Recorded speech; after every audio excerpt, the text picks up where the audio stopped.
Hey, what's going on, everybody? I want to talk to you guys about an appointment I just went on. So just to give you guys the details of this possible deal, this is how it was structured. So my VA, she was able to get this lead. I contacted the lead, and once we spoke over the numbers, the main thing is it wouldn't necessarily work right now for a flip, only because the tenants just signed a lease to be there for 2 years, right? So I knew that there was no funding in place that would make sense for that in the traditional sense. And then I was, just kind of racking my brain and just thinking back to the books I was reading and, if there's any possible thing that could happen. And I was just saying to myself, like, man, there's just no way that it could happen. So I let it go. Then I thought back to one of the books I was reading. I think it was called Wealthy Cope. It's one of the 3 books. It's a 3-book series. And it spoke about the loan constant, right?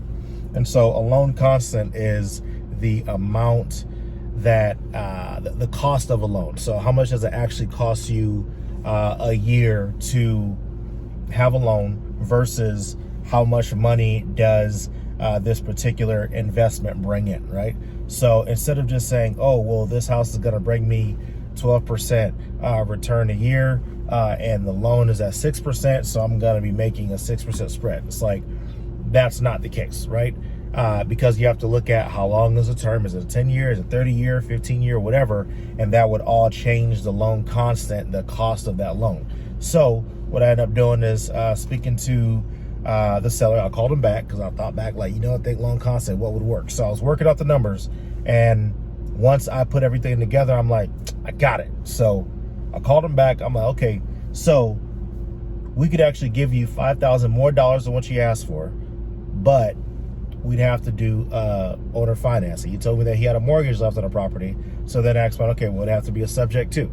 So our payment will be subject to the existing mortgage, and we'll keep the tenants in there for the remainder of their lease plus 2 additional months, right? And as we were doing this, we would be paying him monthly for, for having this house subject to the existing mortgage. And at the end of the 2 years, give him that balloon payment. So for 2 years, he'll be getting interest-only payments, right? Which would give him way more money than what he was actually going to get. So we'll give him that amount that he initially asked for, plus $5,000, plus 2 years of interest-only payments. We'll take over the mortgage. We'll give him those monthly payments. We'll take over the insurance. We'll pay taxes. We'll take care of repairs. We'll take care of everything, right?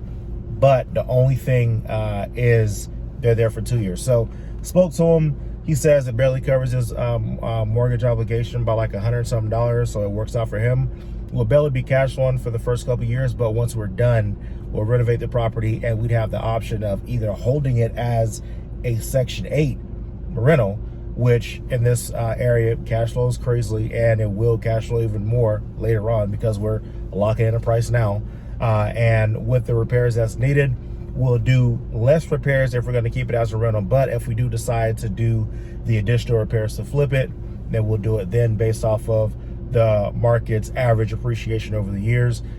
We anticipate in this area that the average appreciation is about 3% a year in this particular area. So with the ARV, we should be, in so many words, sitting pretty in a couple years once this is done, or just getting cash flow later. But the great thing about this is no money down, and on the first day of signing, we don't have to do any repairs. They're here for 2 years, and we're going to be cash flowing from the beginning. So that is going to be pretty much our, I want to say our first no money down deal, but it's our first sub 2 deal to where we're doing no money down, right? The other sub 2 deal that we're doing, that costs quite a bit to get things rolling, but for this, it's already rolling, and they're going to be good for 2 years. So that's 2 years of cash flow plus money that we'll be able to make on the back end. So super excited about that.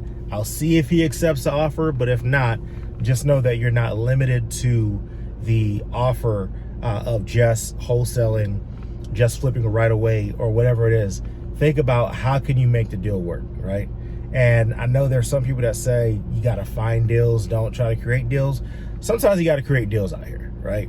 And that's a perfect situation to where I had to kind of rack my brain, think back on the different things, piece something together, and I added sub 2 plus owner financing plus balloon payment plus potentially flipping or Section 8, and just partner all those ideas together to make this deal work. So let me know what you guys think.